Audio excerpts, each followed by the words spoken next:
안녕하세요. 저는 사랑스러운 자식 둘을 가진 애엄마입니다. 지금부터 제가 쓰려는 사연은 이미 20년이나 된 낡은 이야기예요.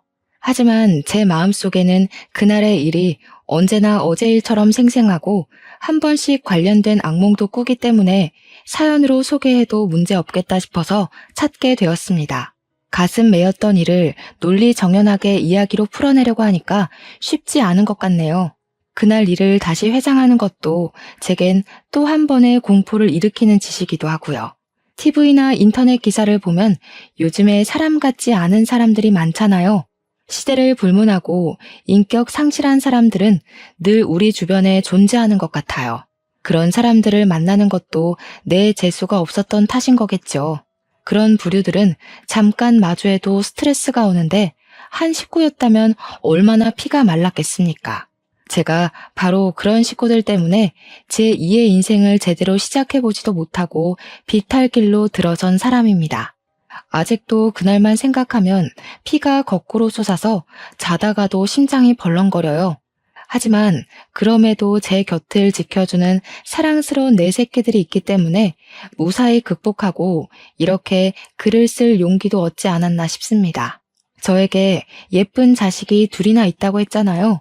제 자식들은 서로 2살 차이가 납니다. 그런데 저희 아이들은 평범한 집안과는 조금 다른 사정을 갖고 있어요. 첫째는 제 친자식이 맞지만 둘째는 입양아라는 겁니다. 그렇다 하더라도 저는 단 한 번도 둘에게 차별적인 마음을 베푼 적 없었어요. 똑같이 사랑하고 아끼는 엄마의 마음으로 키웠습니다. 제가 둘째를 입양할 수밖에 없었던 이유는 난임 때문이었어요. 남편을 만나 결혼을 할 때까지만 해도 저는 제가 난임인 줄 모르고 살았습니다. 저는 지방 사람이었는데 서울에서 일을 하다가 남편을 만나 결혼하게 된 경우였어요. 결혼을 하고 나서부터 친정은 더더 볼 수 없는 지경에 이르렀는데 이건 뭐 제 시대 때의 며느리들은 거의 결혼하고 친정과 발길이 끊어지는 터라 서러운 축에 못 끼는 부분이었습니다. 가장 문제가 되었던 건 제 난임이었어요. 저는 결혼 4년 차가 되어도 아이가 생기지 않았는데 그 4년간 시댁에서 눈총을 참 많이 받았습니다. 옆에서 가만히 지켜보니까 시모한테서 약간 따라쟁이의 기질이 느껴지더군요. 시모에게는 고등학교 동창인 친구들이 몇 명 있습니다. 그 모임을 주기적으로 가져서 나이가 든 지금에도 여전히 친구들을 만나고 있다고 했어요. 그 점은 부러울만 했지만 그 모임이 오히려 시모를 망친다는 생각이 들었어요. 시모는 친구들이 하는 건 자기도 해야만 한다는 이상한 사상을 갖고 있더군요. 친구들이 결혼을 하면 자신도 결혼을 해야 하고 친구들이 해외여행을 가서 자랑을 하면 자기도 한 번은 다녀와야 하는 등 친구들로부터 도태되는 걸 싫어했습니다. 그것이 제게도 불똥이 튈 수밖에 없었던 건 시모 친구들에게 전부 손주가 있다는 사실 때문이었어요. 친구들 모두 아들이 있고 장가를 갔는데 예쁜 손주들을 다 안고 있더라고요. 저 때문에 쪽팔려서 모임도 못 나가겠다는 시모의 말은 저까지도 스트레스가 극에 달하도록 했어요. 한 번은 남편이 출근해서 아침 차려주고 저도 출근하려고 뒤늦게 밥을 먹고 있는데 시모가 화장실 가더니 제가 먹고 있는 국그릇을 확 엎어버리더라고요. 차려입은 출근복이 소고기국에 젖어 벌떡 자리에서 일어났더니 시모가 뭐라는 줄 아십니까? 목구멍으로 밥이 넘어가냐? 남들은 이맘때쯤 되면 애 밥 먹이느라 바쁠 텐데 너는 어쩜 네 목에 기름칠하기만 바쁘니? 도대체 너는 언제 아이를 볼 거야? 어머님, 그렇다고 먹고 있는 사람 밥그릇을 엎으면 어떡해요? 저도 아이 갖고 싶죠. 안 되는 걸 더 이상 어떡하라는 건데요? 시모는 저더러 다음날 무조건 연차 내라고 산부인과라도 가봐야지 이대로는 자기가 속병 나서 죽고 못 살겠다고 했습니다. 저 또한 시모의 자질구레한 간섭과 지적질이 너무 스트레스라서 산부인과를 가보는 게 좋겠다고 생각했어요. 그래서 시모랑 저는 산부인과를 동행하게 되었고 그날 제가 난임이라는 사실을 처음 알게 되었습니다. 시모는 원래부터 제게 살가운 사람은 아니었는데 그나마 제가 대기업 다니는 커리어우먼이라 크게 무시는 안 했었거든요. 그런데 제가 난임 판정을 받고부터는 아예 저를 찬밥 취급하기 시작했어요. 어떻게 자기 집안에 난임 며느리가 들어올 수 있냐면서 자기 팔자가 이 정도로 기구했던 적은 없는데 나 때문에 자기 앞길 막혔다고 저를 그렇게 원망했습니다. 난임이라는 사실은 저한테도 무척 충격이고 실망스러운 일이었지만 그것 때문에 계속해서 시모한테 무시당하는 건 납득하기 어려웠고 많이 버거웠습니다. 하지만 시모의 아기 욕심은 쉽게 포기될 부분이 아니었어요. 시모는 따라쟁이라서 친구들이 자랑하는 꼴을 고스란히 느끼며 도태되어 있을 사람은 아닐 거라고 예상했습니다. 그래서 제게 당장 시험관 시도를 해볼 것을 강요했어요. 남편도 저도 아기를 원했기 때문에 그 제안이 그리 거북스럽지는 않았습니다. 다만 시모의 아집이 너무 강해서 혀를 내둘렀을 뿐이죠. 시모는 빚을 내서라도 손자를 얻기 위해 시험관을 시켰습니다. 그렇게 고생해서 귀하게 얻은 아이가 바로 제 첫째 딸입니다. 난임이라는 소식에 제 인생에서 없을 줄 알았던 소중한 생명을 얻게 되어 제가 얼마나 기뻤는지 모릅니다. 기뻐서 눈물을 흘린다는 걸 그날 처음 겪어봤어요. 저도 남편도 모두 행복해했는데 정작 임신에 목말라 있던 시모만은 표정이 어두웠습니다. 알고 보니 제 자식이 딸이라는 것에 또 불만을 가진 상황이더라고요. 시모 친구들은 전부 손자를 얻었대요. 이제 막 태어난 아이 앞에서 산후조리하고 있는 제 앞에서 굳이 아기 성별을 논해야 할 일일까요? 시댁에 힘써주는 덕분에 시험관에 성공하여 딸을 얻게 되었음에도 그 감사함이 길게 가지 못했습니다. 모든 삶이 순조로워질 거라고만 생각했는데 또다시 시모의 아집 때문에 스트레스가 차고 올랐어요. 겨우 하나 있는 내 아들 어렵게 장가 보냈더니 며느리라는 애가 어쩜 이렇게 제 할 일을 못한다니? 빚내서 돈 들여놨더니 계집애를 낳아? 말씀이 심하시네요. 어머님 손녀잖아요. 계집애가 뭐예요? 어머님 원대로 손주 낳았으니까 더 이상 쓸데없는 고집 그만 부리셨으면 해요. 그날 이후로 시모는 손녀에게 한 번도 따뜻한 시선 한 번 보내준 적 없는 사람이었어요. 저는 화장실을 가더라도 아이를 안고 가야 했습니다. 아이가 잘못 뒤집어지거나 잠시 한눈판 사이 이부자리에서 벗어나기라도 하면 돌봐줄 사람이 없었거든요.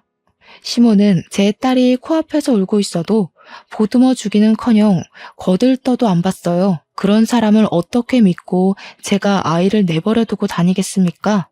제 허리가 부서지는 한이 있더라도 저는 집에서 아이를 안고 업고 다녔어요.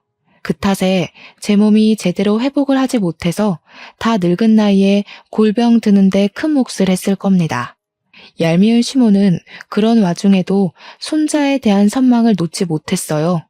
손녀는 안중에도 없고 그저 제 몸이 얼른 회복되도록 병원을 그렇게 질질 끌고 다니면서 약 타주고 침 놔주고 물리치료를 시켰습니다. 그러면서 한 7개월을 보냈어요. 어느 날 시모가 황당한 얘기를 꺼내더라고요. 저더러 둘째를 계획하자며 또 시험관 얘기를 꺼냈습니다. 그 소리를 듣는데 시모가 저를 사람이 아닌 애 낳는 기계로 보는 건가 싶은 생각도 들었어요. 어머님, 지원이도 어렵게 얻은 거 아시잖아요. 지원이 안기까지 우리 식구 다 얼마나 힘들었어요. 남편도 아이는 하나면 충분하다 했으니까 그냥 외동으로 잘 키울게요. 네 생각만 하니? 집에 아들씨 하나 없어서 어디다 쓴다고? 나는 무조건 손자를 봐야겠다. 요즘 손자 없는 할미들 보기도 힘들더라. 내가 너한테 내 귀한 외동아들 줬으면 너도 그에 맞는 답례를 해야 될 거 아니냐? 먹고 땡 하려고 그랬니? 손자 없는 할미들이 보기 힘든 게 아니라 지금 어머님 친구분들이 다 손자 얻으셔서 저한테 강요하시는 거잖아요. 저 그 시술 더는 못해요. 몸 회복도 안 됐고 더 이상은 힘들어요. 참나, 그래. 내 친구들은 며느리들이 다 아기 집이 좋아서 손자 숨풍숨풍 낳았다더라. 그걸 잘 알면 너도 좀 한 번에 아들을 낳지 그랬어. 젊은 애가 영 쓸모가 없네 없어. 어찌 된 게 대기업 다니는 것 말고는 말짱 꽝이야? 시모의 칭얼거림을 들을 때마다 정말 기운이 빠지고 한숨밖에 안 나왔습니다. 시모는 사실 기러기 시부를 두고 있어요. 시부는 당시 일본에서 일을 하고 있었고 돈만 시모에게 붙여주면서 살아왔다고 하더라고요.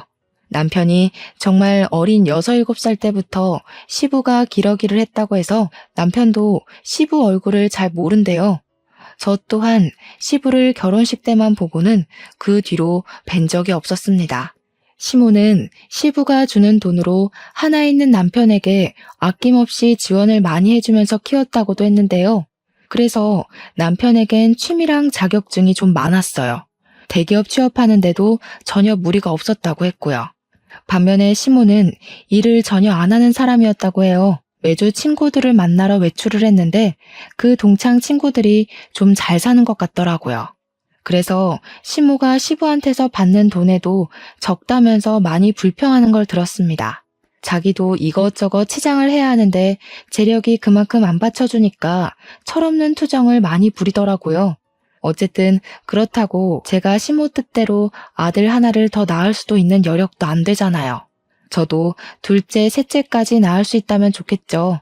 그런데 제 몸이 그게 안 된다고 하잖아요. 그래서 시모 뜻을 완강하게 거절할 수밖에 없었습니다. 원래는 제가 웬만하면 시모한테 고분고분 맞춰줬어요. 하지만 아이 문제 때문에 제대로 틀어지기 시작하면서 시모랑도 부딪히는 날이 늘어갔던 겁니다. 제가 둘째를 갖지 않겠다고 강력하게 선언을 했더니 역시나 시모가 화가 끝까지 나서는 저한테 토라지고 말았어요. 그래도 어쩔 수가 없지 않습니까? 제가 뭐 천하무적도 아니잖아요. 진짜 끈질기게도 시모는 여전히 손자 욕심을 버리지 못했습니다. 제 주변을 맴돌며 계속 투덜거렸어요. 아들 안 낳을 거면 대기업 며느리 필요 없다든지 세상에 아들 하나 없는 집이 어딨냐라든지 아들 욕심이 절에 없어서 어디 엄마 자격이나 있겠냐. 너 때문에 내 아들까지 앞길이 캄캄하다 등등 엄청 징징거리고 툴툴댔습니다. 시모가 저를 진작에 자기 아들과 이혼시키지 않았던 건 딱 한 가지 이유 때문이었어요. 제가 남편과 같은 대기업 사람인데 듣자 하니 시모 친구들 며느리 중에서 제가 가장 학력이 높은 것 같더라고요. 제 결혼식 날 시모 친구들이 저랑 시모 앞에서 대기업 며느리 생겨서 시모는 참 부럽겠다며 유난을 떨었었거든요. 그때 시모 어깨가 하늘로 치솟았는데 시모가 처음이자 마지막으로 제게 우리 아가라고 불러줬던 것 같아요. 어쨌든 시모가 제 속을 뒤집어 놓고자 일부러 저를 따라다니며 염장 지르는 걸 알기 때문에 저는 그냥 시모의 잔소리를 한 귀로 듣고 한 귀로 흘려버렸어요.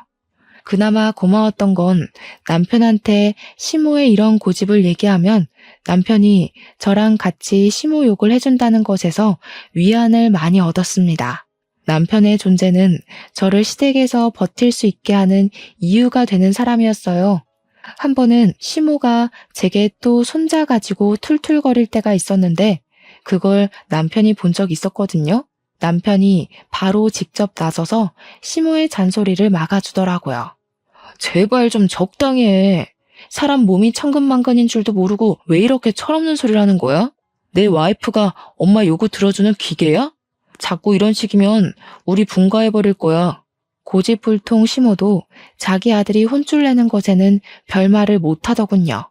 그 뒤로 시모는 혼자서 꽁한 채 한동안 잠잠하게 지냈습니다. 덕분에 저도 마음 편히 딸을 키울 수 있었어요. 그렇게 한 2년 정도 태풍의 눈 안에서 푹 마음을 놓았을까.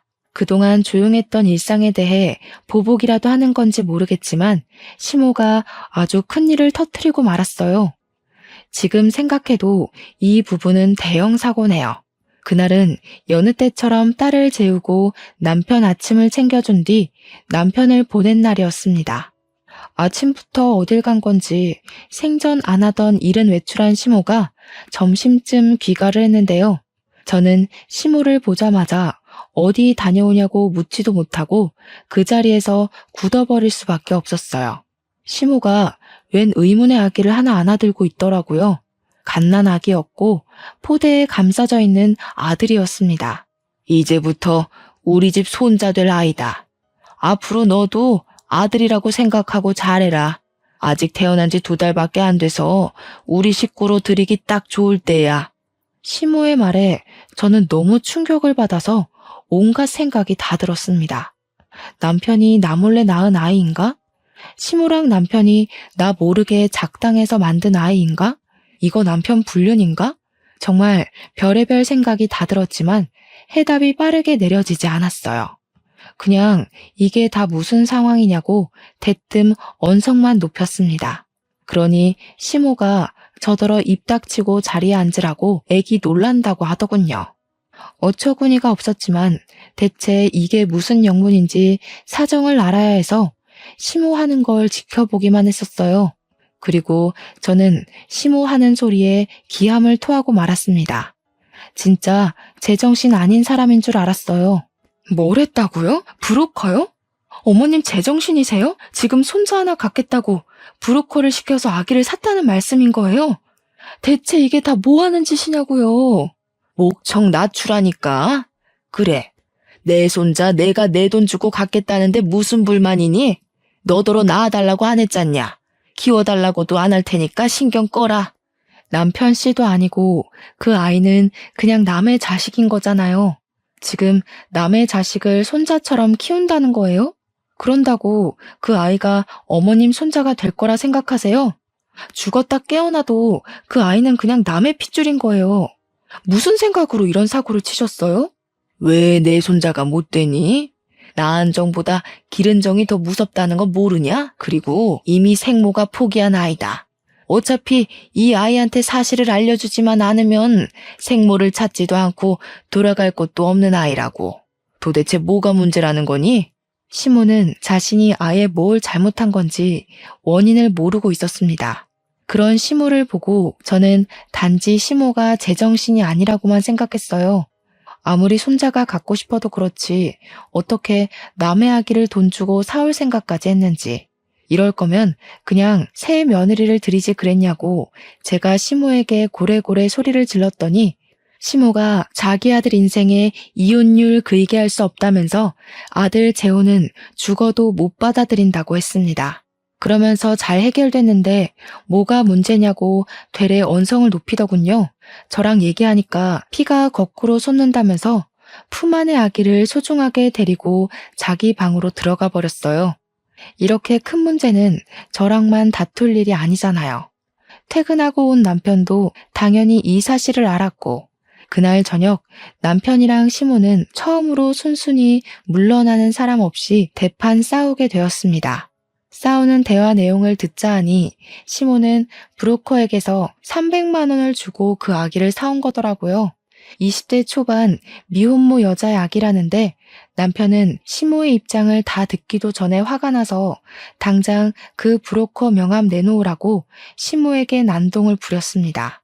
시모가 순순히 아기를 내놓지 않자 남편은 시모 품에 안긴 남자 아기를 빼앗았고 아기를 갖다 버리겠다고 겁박을 했어요. 남편이 저렇게까지 화를 내는 건 저도 처음 봤었습니다. 남편의 과격한 행위에 식겁한 시모는 얼른 남편에게 명함을 건넸어요. 그러면 당연히 다시 아기를 돌려받을 거라고 생각을 했던 건지 시모가 남편을 향해 두 팔을 뻗으면서 아기를 달라고 했으나 남편은 그대로 시모를 지나쳐 아기를 데리고 집을 나섰습니다. 그러자 시모가 울고불고 남편을 뒤쫓았지만 이미 차를 타고 가버린 남편을 붙잡진 못했어요. 물론 제가 시모를 못 가게 잡아 말리기도 했지만요. 시모는 남편의 모습이 사라질 때까지 길바닥에 주저앉아 땅을 치다가 나중에는 제게 성질을 내면서 닥치는 대로 저에게 손찌검을 하기 시작했습니다. 당장 내 손자 데려와. 너 때문에 되는 일이 하나도 없다. 네가 이 집에 들어오고부터 나한테 해준 게 뭐가 있냐? 아들 낳아줄 거 아니면 빨리 내 손자 데려오라고. 제발 정신 좀 차리세요. 사람 같지도 않은 짓 하고서 하늘이 두렵지도 않으세요? 나중에 뒷감당 어떻게 하시려고 돈 주고 그런 짓을 하는 거예요. 시모는 남편이 돌아올 때까지 방구석에 박혀 나오지도 않고 밥도 안 먹었습니다. 그렇게 나갔던 남편은 하루 뒤에 돌아왔는데요. 당황스럽게도 남편 품에 아기가 그대로 안겨 있더라고요. 남편한테 어떻게 된 거냐고 물었더니 당연히 브로커한테서 돈은 못 돌려받았는데 남편은 브로커에게 돈 안 받아도 되니까 아기만 다시 가져가라고 했대요. 그랬더니 그것도 브로커가 이미 자기 손에서 끝난 일이니까 알아서 해결하라고 미혼모 연락처랑 주소를 알려주는 덕에 미혼모까지 만났다고 했습니다. 하지만 직접 찾아가서 만난 미혼모는 생각보다 많이 양아치에다 쓰레기라서 아기를 그 여자한테 맡겼다간 아기가 일주일도 못 가 생을 마감할 것 같다는 생각이 들었다고 했어요. 그만큼 미혼모는 엄마의 자격이 없는 여자였다고 했습니다. 그래서 남편은 긴 고민 끝에 결국 다시 아기를 데려오게 되었다고 하네요. 어쩔 수가 없었어. 아기가 죽게 내버려두진 못하겠더라고. 아무래도 좀 더 데리고 있으면서 어디 안전하게 위탁할 수 있는 곳을 알아봐야 될 것 같아. 그 순간 우리에게 닥친 사실에 진짜 기가 막히고 저까지 정신 나가버릴 것 같았지만 남편이 말해주는 아기의 사정을 들으니까 진짜 그 여자한테는 보내면 안 되겠더라고요. 그래서 며칠간 고민하면서 그 아기를 잠시 우리 집에 놔두게 되었는데요. 남편이랑 같이 괜찮은 위탁소를 찾으며 고민하는 며칠 동안에 그만 아기한테 정이 들어버리고 말았지 뭡니까. 무엇보다 우리 딸이 아기를 엄청 좋아하더라고요. 우리 딸도 당시 2살밖에 안 되었을 때였는데 더 아기인 아이를 알아보기라도 하는 건지 아기 옆을 얼쩡거리면서 계속 아기 하며 관심을 보였어요. 신기하게도 자기 인형까지 그 아기한테 다 양보하고 누나다운 모습을 계속 보여주더라고요. 누가 양보라는 걸 가르쳐 주지도 않았는데 말이에요. 그리고 손자가 미쳐있던 시모에게도 변화가 찾아왔는데요. 손자가 생겼다고 사람이 유들유들해져서는 우리 딸에게도 처음으로 손녀 대우를 해주기 시작했어요. 저 또한 우리 딸과 잘 어울리는 그 아기를 보면서 예뻐서 눈이 계속 가긴 하더라고요. 신기하게도 마치 그 아기가 우환이 깃든 저희 집안에 활기를 찾아주는 것만 같았습니다.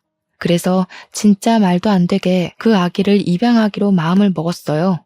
남편이 제 결정에 깜짝 놀라긴 했지만 시모도 좋아하고 우리 딸도 좋아하고 나도 좋은 거라면 남편 또한 좋다고 금방 수긍을 해주었어요. 저의 소중한 둘째는 이렇게 생겨났습니다. 정말 말도 안 되는 일 때문에 제게 아들 녀석이 생겨났지만 이렇게 일이 마무리되었다면 제 이야기가 조금은 덜 서러웠을지도 몰라요. 아이 문제가 해결이 되자 제게 또 다른 골칫거리가 찾아왔는데요. 제 최악의 에피소드는 이때부터가 진짜였습니다. 남편이 어느 순간부터 야식과 회식 자리가 많아져서 새벽에 귀가하는 일이 늘어갔어요. 술에 찌들어서 제정신일 때를 거의 볼 수가 없었을 정도로 빈번했습니다.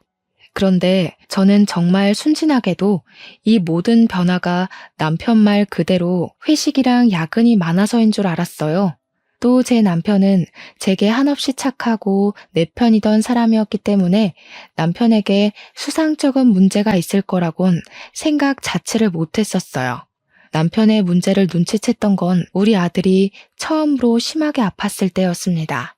아들이 계속 토하고 몸에 열이 나길래 병원을 가야 했는데 마침 남편 퇴근 시간이랑 맞물리더라고요. 그래서 남편 차를 타면 좋겠다 싶어 전화를 했더니 아무리 해도 안 받는 겁니다. 더는 지체할 수 없어서 할 수 없이 저는 시모한테 딸을 부탁하고서 아들 안고 혼자 응급실에 연락해 집을 나섰습니다. 택시 타고 급하게 가까운 대학병원을 먼저 찾았고 아들은 장염 판정을 받았어요. 다행히 아들은 링거 한 대 맞으면서 급한 불을 끌 수 있었고 뒤늦게 잠에 푹 들었습니다. 혼자 고군분투를 했더니 힘이 쭉 빠지더라고요. 아들 손을 조물락거리면서 침대에 머리를 기대고 있었는데 그 순간 잊고 있던 남편에게서 전화가 왔었습니다. 받자마자 왜 이렇게 연락이 안 됐냐고 나 혼자 애 아파서 무서웠다고 하소연을 하려고 했는데 수화기 너머에서 건너오는 목소리는 정작 낯선 여자의 것이었습니다. 안녕하세요, 사모님. 오빠가 오늘은 좀 거하게 마셔서요. 곧 보낼게요. 참, 우리 아들은 잘 크고 있죠? 좋은 엄마 만나서 잘 크겠지 뭐. 이렇게 말하면 제가 누군지 아실까요? 그 순간 저는 잠들어 있는 아들 얼굴을 한번 쳐다봤고 낯선 여자가 바로 이 아이의 엄마라는 사실을 눈치챘습니다. 소름이 쫙 끼침과 동시에 머릿속으로 수만 가지의 물음표가 생겼어요. 그중 이 미혼모가 왜 내 남편이랑 같이 있는지가 가장 의문이었습니다. 그러나 제가 문제로 걸고 넘어지기도 전에 전화가 끊어져 버렸고 제가 전화를 다시 걸어도 더 이상 그 여자 목소리는 들을 수가 없었어요. 결국 저는 다음날 아들을 데리고 다시 집으로 가서 출근하려는 남편에게 따질 수밖에 없었습니다. 당신 뭐야? 그때 그 미혼모랑 여태 만나고 있었던 거야? 왜? 뭐 때문에? 어째서? 나한테 그런 약속에 대해 한마디도 설명한 적 없었잖아. 그 여자가 애 때문에 당신한테 뭐라 해? 이미 우리 아들로 입양까지 마쳤는데 법적 문제 없는 거 아니야? 대체 그 여자한테 무슨 볼일이 있어서 만나는데? 저는 남편한테 어제 통화한 녹음 내용까지 친히 들려주며 따졌습니다. 그러니 남편이 크게 당황하더라고요. 숙취 때문에 더 정신없어 보였어요. 그렇다고 제가 지금 남편의 불륜이 의심되는 상황에서 남편의 상태 따위 신경 써줄 겨를이 있었겠습니까? 저는 남편을 더 몰아붙이면서 설마 내가 생각하는 부정행위인 거냐고 둘이서 술 마시고 오빠 거리는지 말해보라고 소리만 질렀어요. 그걸 시모도 옆에서 같이 듣고 있었는데 시모 역시 적잖이 놀란 듯 했습니다. 그런 상황에서 남편이 머리 굴린다고 누나를 불안정하게 흔들어대는데 그것만으로 이미 제 예측이 맞는다는 것에 힘이 실리는 꼴밖에 안 되더라고요. 제발 아무런 사이도 아니라고 변명이라도 해주길 바라며 말을 좀 해보라고 소리를 쳤더니 남편이 되레 저한테 소리 좀 지르지 말라고 목청만 높였습니다. 그리고는 머리 아파 죽겠으니까 출근하고 와서 얘기하자면서 도망치듯 집을 나가버렸어요. 시모가 이게 무슨 일이냐고 저한테 정황 설명을 마구 요구했는데 자기 아들 편들 게 뻔해 보여서 시모 얼굴도 보기가 싫더라고요. 그와 동시에 시모 품에 있는 아들까지 순간적으로 미웠습니다. 사랑하는 사람에게 배신당하는 건 상상 이상으로 힘들잖아요. 그래서 제게는 제 감정적 슬픔을 감당해줄 원망의 대상이 필요했던 것 같아요. 그게 바로 아들의 존재였어요. 이렇게 남편이 비뚤어진 걸 죄 없는 아들 탓으로 돌리면서 아들만 아니었다면 우리 가정에 불순물이 묻지 않았을 거라고 저 혼자 그렇게 위안 삼고 원망을 했었습니다. 그래서 저는 시모랑 아들을 완전히 외면하고서 방에 들어와 제 딸을 끌어안고 눈물을 흘렸어요. 그리곤 퇴근하고 온 남편에게 이혼을 통보받았습니다. 무슨 생각인 건지 남편이 제게 이혼을 요구하더라고요. 미혼모를 처음 본 그날 자신이 미혼모와 다투다가 미혼모가 사정하는 바람에 사연을 들어주게 되었는데 같이 술을 마시게 되었고 둘이서 넘어선 안 되는 선까지 넘었었다고 고백을 했습니다. 그 뒤로 서로에게 마음이 생겨 줄곧 만남을 이어왔다고도 했어요.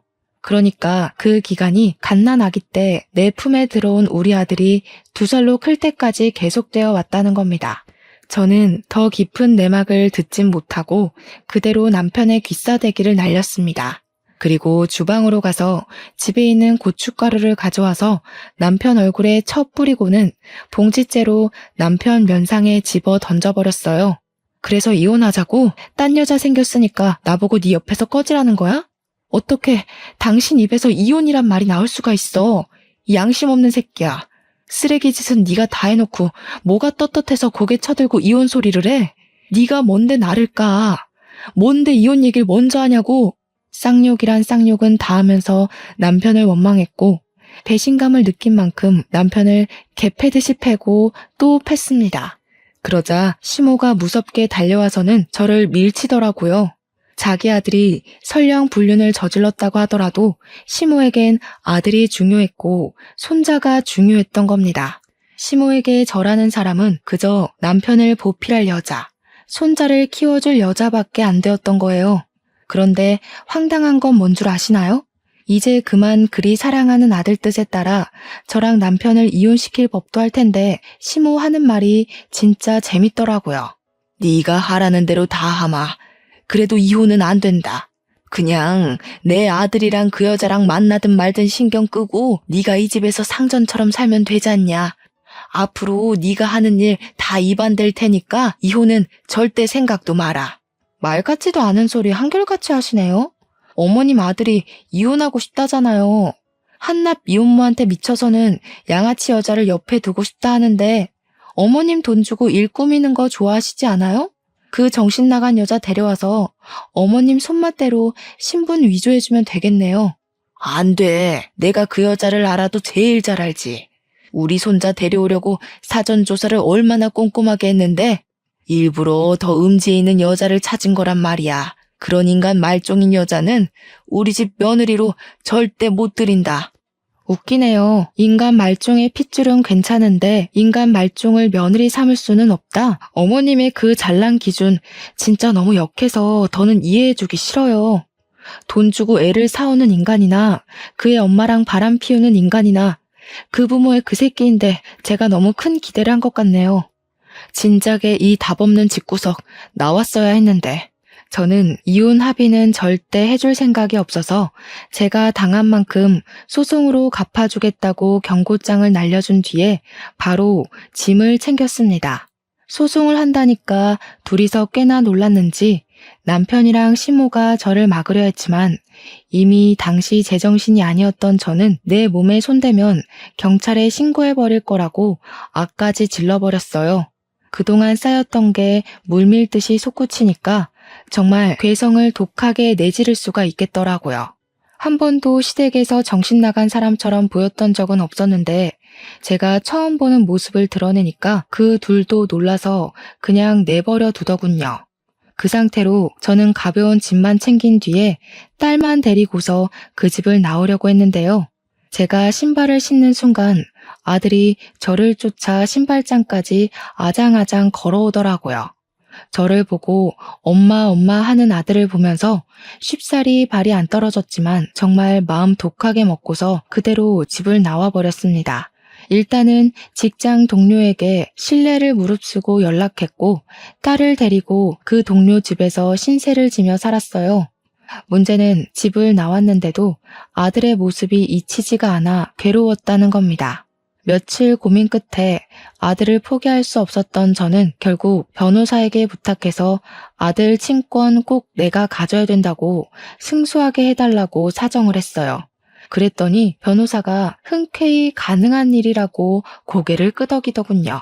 남편이 바람을 피운 상황인데다 남편은 아들을 키우면서 한 번도 자기 아들이라고 보듬어 준 적 없는 아빠이기 때문에 그게 증명만 된다면 친권은 얼마든지 제 편에 세울 수 있다고 했습니다. 그 말만으로 얼마나 안심이 되었던지 몰라요. 아들은 어쨌든 저와 남편이 입양한 자식이고 법적으로 내 새끼잖아요. 피 섞인 아들이 아니라도 그 쓰레기들 틈에 둘 수는 없었습니다. 그리고 저는 손쉽게 승소를 했어요. 제가 승소할 수밖에 없는 건 어쩌면 너무 당연한 일이었습니다. 판사도 엄청난 아빠의 편이 아닌 엄마인 제 입장에서 손을 꼭 들어주어서 이길 수 있었어요. 그날 남편이 저를 엄청 원망스린 눈으로 쳐다봤고 시모는 제게 삿대질을 하며 자기 손자를 뺏어간 죽일년이라면서 법정 떠나가도록 소리를 질러댔습니다. 그걸 무시하고 나온 저는 바로 애들을 데리고 스페인으로 떠났어요. 시모의 아집을 알기 때문에 분명 같은 한국 땅을 밟고 있다면 언젠가 제 아들 앞에 나타나서 꼭 더러운 꼴을 보이고 말 것 같았거든요.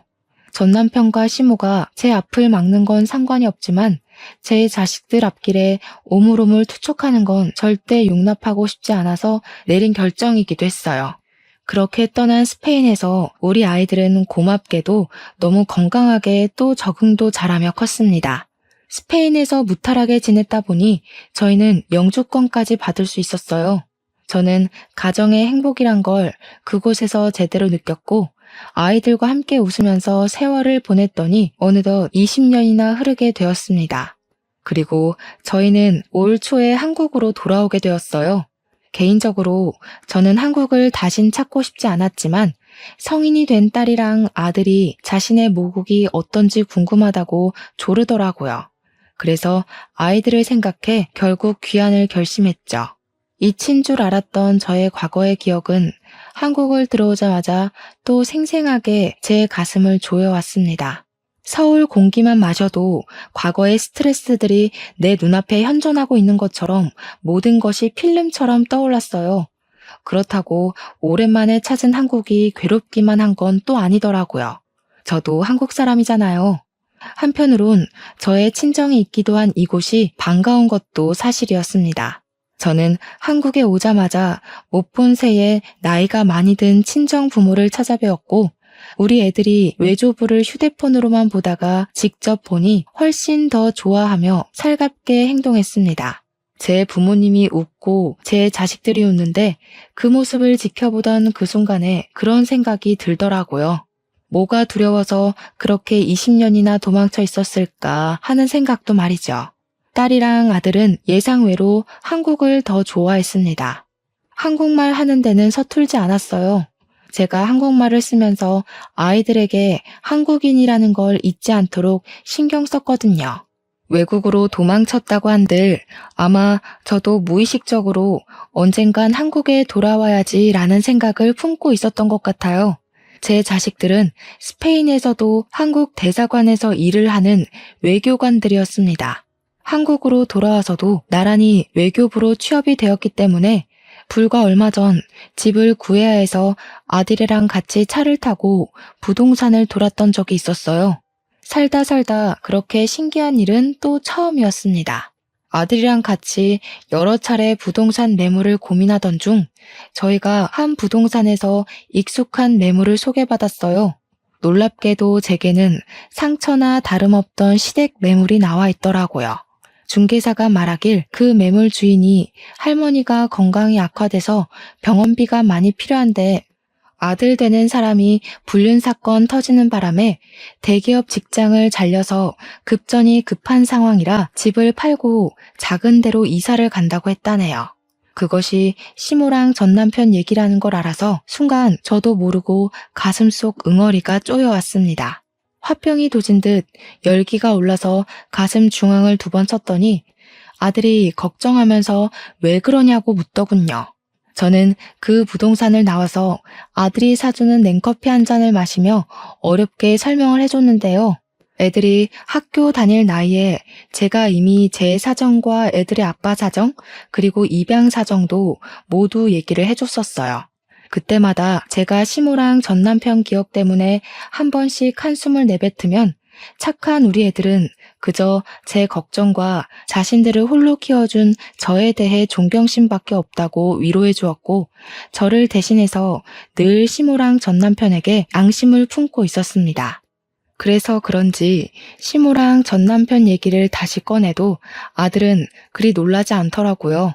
오히려 저를 그리 괴롭히고 자신을 2번 버려지게 했었다는 시모랑 전 남편 존재를 얼떨결에 찾았다 보니까 궁금해하기까지 했습니다. 그러면서 하는 말이 아들이 시모 집을 매매하자고 제안했어요.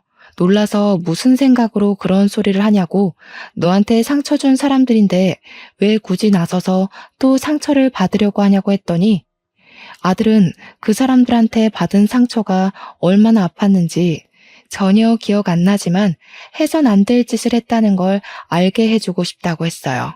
뿐만 아니라 제가 더 놀랐던 건 그 매물에 대한 숨겨진 복권이 따로 있었다는 겁니다. 그래서 얼떨결에 아들 주도하에 그 집을 매매하게 되었는데 그러기 위해서는 집주인을 만나야 했어요. 시모가 건강했다면 직접 왔겠지만 다 죽어간다고 했으니 대리인으로 부동산을 찾아온 전 남편을 마주하게 된 자리였습니다.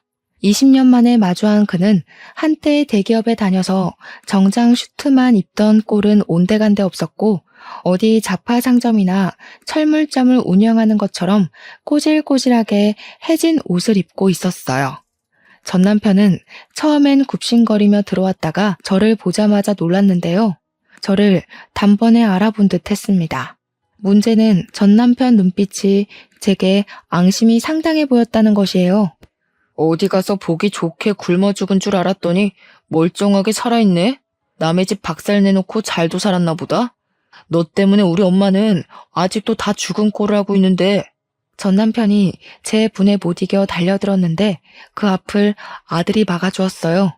아들은 그대로 전 남편을 내동댕이 쳐버렸습니다. 바닥을 구른 전 남편은 그제야 아들의 존재를 쳐다보면서 인상을 팍 찡그렸어요. 제가 젊은 남자랑 바람이라도 난 줄 아나 보더라고요. 뭐 눈엔 뭐만 보인다더니 내가 넌 줄 알아? 이러니까 너 같은 건 친권 자격이 없다는 거야. 누가 누구더러 집을 박살냈대? 아직도 모르겠어? 너네 집이 망가진 거 네 탓이잖아. 네가 딴 년한테 정신 팔려서 가족이고 뭐고 버려서 이 꼴 난 거 몰랐니? 제가 친권을 논하니까 전 남편이 대강 눈치를 챘는지 아들을 다시 보곤 말을 잇더라고요. 곧 자리에서 일어나 아들의 손을 잡으면서 입을 해벌쭉 벌렸습니다. 얘가 그 아기라고? 네가 진짜 윤의 아들이니? 아이고야, 내가 네 아빠야. 나랑 네 할미가 널 데려왔다고. 얼굴 좋은 것 보니까 어디 좋은 데서 일하나 보구나. 네 머리가 이 아빠를 닮아서 그래. 이제라도 집으로 돌아와라. 아빠한테 오기만 하면 친엄마도 찾아줄게. 네 친엄마가 자꾸 도망다녀서 나도 요즘 정신이 없다. 아들 찾았다고 하면 분명 나타날 거야. 윤혜는 아무래도 미혼모의 이름인 듯 했습니다. 아들은 그걸 듣고 되레 표정을 더 차갑게 굳혔어요. 그러고는 바로 전 남편의 손길을 뿌리치더니 그대로 주먹을 써버린 거 아니겠습니까? 아예 아빠라고 생각도 안 하는 태도였고 지칭도 아저씨라고 하면서 과감하게 전 남편을 후려치더라고요. 아저씨 면상 한번 보고 싶었는데 내가 쓰레기라고 생각한 사람 입에서 아들 소리 들으니까 기분 더럽네요. 누가 아빠고 누가 엄만데요? 내 부모는 내가 정해요. 생모는 내가 버렸는데 아저씨는 뭐예요? 애초에 나랑 피는 섞였어요? 그냥 나 주워다 준 브로커랑 다른 게 없어 보이는데요? 뭐? 너 이 자식, 내가 너 분유값 대주고 병원비 대주고 다 했어. 이게 애비 은혜도 모르고 뭐 아저씨? 말버릇이 그게 뭐냐? 자꾸 애비 거리지 마세요. 차라리 얼굴 모르는 생부 존재가 나을 지경이에요. 저랑 엄마는 여기 매매자 입장으로 온 거거든요. 이 정도 질척됐으면 그만하시고 도장이나 찍으시죠. 아저씨 엄마 죽어간다면서요. 돈 급하지 않으세요? 전 남편은 아들이 건방지다며 아들의 멱살을 잡으려 했지만 다 늙은 아저씨가 혈기왕성 청년의 힘을 이기는 건 불가능하지 않습니까? 전 남편은 그대로 아들의 주먹을 한 대 더 맞았을 뿐이었어요. 전 남편은 아들에게 말로 터지고 손으로도 쥐어 터진 후에야 부동산에 온 목적을 실행했습니다. 계약서에 도장부터 찍었어요. 그러더니 아들은 현금으로 비용 지불하겠다며 찾아온 현찰 봉투를 들고서 전 남편 머리 위로 툭 던졌습니다. 우리 엄마는 제 옆을 내내 지켜준 이분뿐이에요. 아저씨가 나중이라도 우리 엄마 발목 잡으러 나타날까봐 일부러 한 번쯤 경고하려고 만나준 거니까 이젠 다시 마주치는 일 없을 거예요. 그리고 웬만하면 바빠도 뉴스는 좀 보세요. 멍청하니까 이렇게 제 복도 발로 뻥 차버리지. 전 남편이 아들의 말을 이해하지 못해서 아들을 째려보고만 있었는데요. 아들이 하는 말뜻은 아까 제가 말씀드렸던 매물 복권이라는 사실을 뜻하는 거였어요. 사실 시댁 매물이 있는 동네가 며칠 전 재개발 확정이 되면서 땅값이 폭등해 뉴스에 난 적이 있었거든요.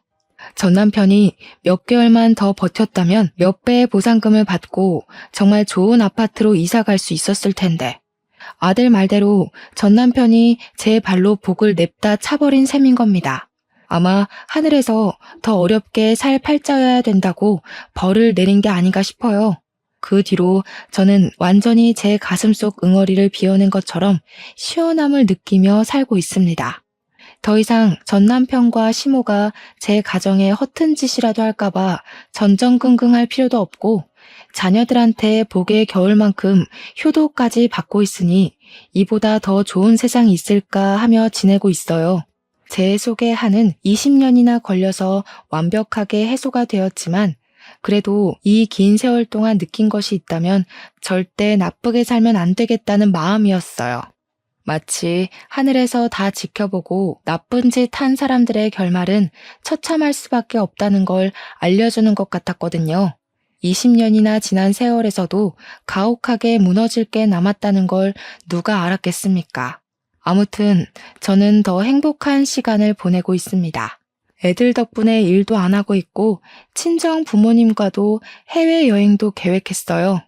친정 부모님이 제가 살았던 제2의 고향 스페인이 궁금하다고 하셔서 손자, 손녀를 가이드 삼아 보고 싶다고 하시더라고요. 앞으로도 저희는 오늘처럼 즐겁고 편하게만 사는 게 목표입니다.